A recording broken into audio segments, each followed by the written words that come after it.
Are you serious? Are you serious? We have breaking news out of Iraq. Breaking news out of Iraq, and we want to thank Stephen Ben-Danoon, who is in Jerusalem, for getting this information to us during the night. ISIS has seized an Iraqi city where 300 U.S. Marines are trapped at a nearby base, as Iraq loses contact now with that base. Again, ISIS has taken over a town where 300 Marines have been training in Iraq, and they are now trapped at a nearby base there, and the Iraqi government has now lost contact with the Marine base. Let's hear right now update on this. This is Stephen Ben-Danoon. I will also link his YouTube video. It's a great report on this in the description. Stephen Ben-Danoon.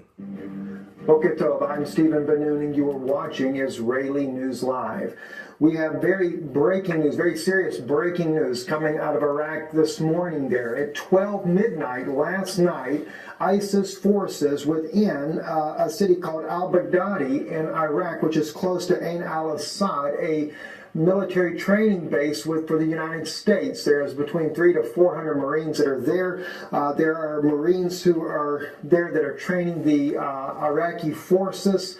There's special observers and trainers there at this base, and it was ISIS who broke into some sleeper cells that were within sight of the city there, and then of course ISIS forces coming in from the west and east also joined into the fighting. They have overtaken the town of al-Baghdadi.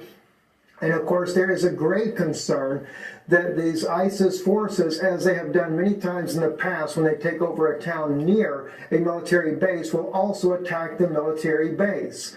And they did so with very quick force, and they have overrun the town very rapidly.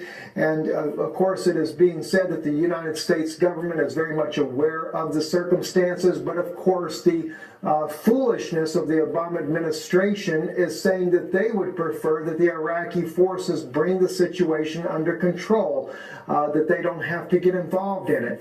Well, it's quite ironic. If Syrian forces, or the ISIS forces there in Iraq were to take captive any American soldiers there, we will certainly see a bloodbath on national news all across the world.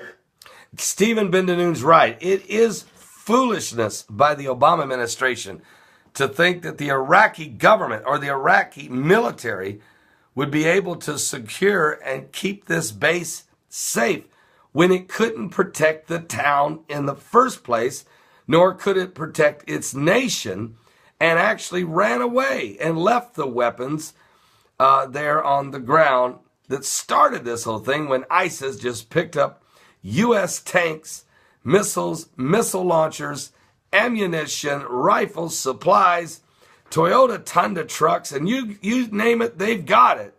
And it was the Obama administration that left all this stuff laying in the desert, in which the Iraqi government under Maliki was supposed to secure.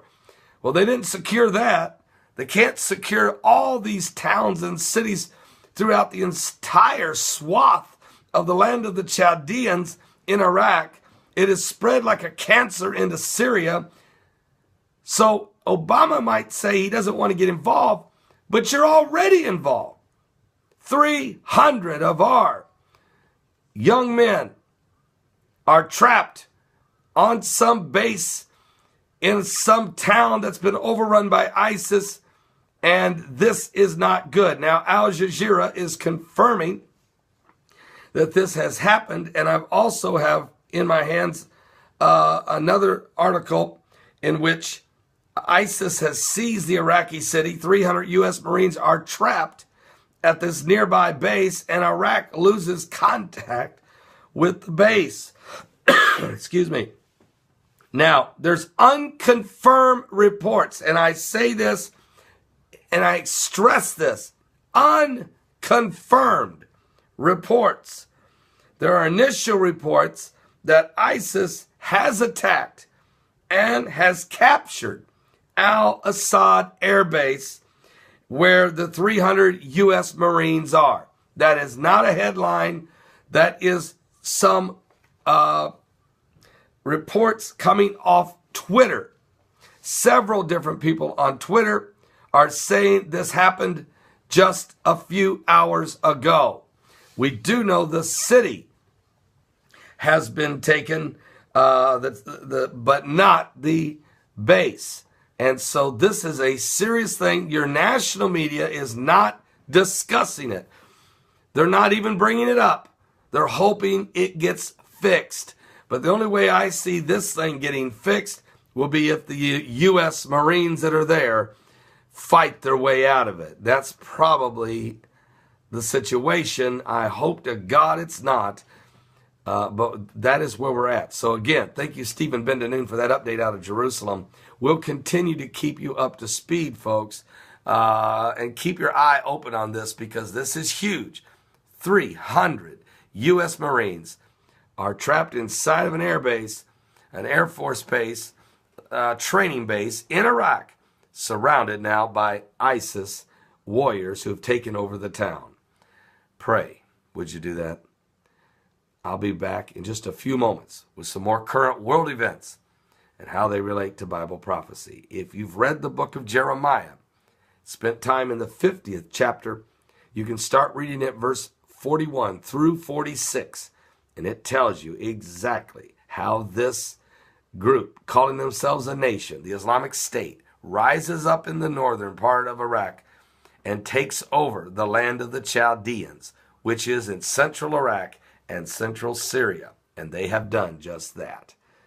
It's prophecy taking place before our very eyes.